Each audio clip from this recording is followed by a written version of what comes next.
بسم اللہ الرحمن الرحیم۔ شروع کرتا ہوں اللہ تعالیٰ کے نام کے ساتھ جو بڑا مہربان نہایت رحم کرنے والا ہے۔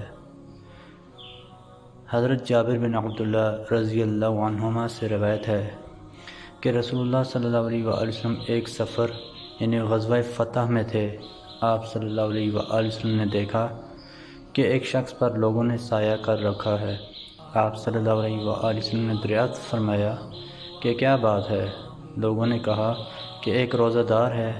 آپ صلی اللہ علیہ وآلہ وسلم نے فرمایا کہ سفر میں روزہ رکھنا اچھا کام نہیں ہے۔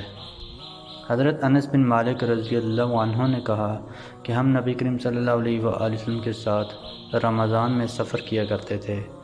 سفر میں بہت سے روزے سے ہوتے اور بہت سے بے روزہ ہوتے، لیکن روزے دار بے روزے دار پر اور بے روزے دار روزے دار پر کسی قسم کی عیب جوئی نہیں کیا کرتے تھے۔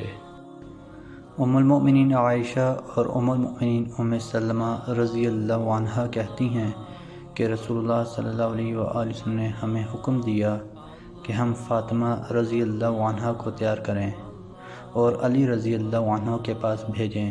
چنانچہ ہم گھر میں گئے اور میدان بطح کے کناروں سے نرم مٹی لے کر اس گھر میں بطور فرش ہم نے بچھا دی، پھر 2 تکیوں میں کھجور کی چھال بھری اور ہم نے اسے اپنے ہاتھوں سے دھنا، پھر ہم نے لوگوں کو کھجور اور انگور کھلایا اور میٹھا پانی پلایا، اور ہم نے ایک لکڑی گھر کے ایک گوشہ میں لگا دی تاکہ اس پر کپڑا ڈالا جا سکے اور مشکیزیں لٹکائی جا سکیں۔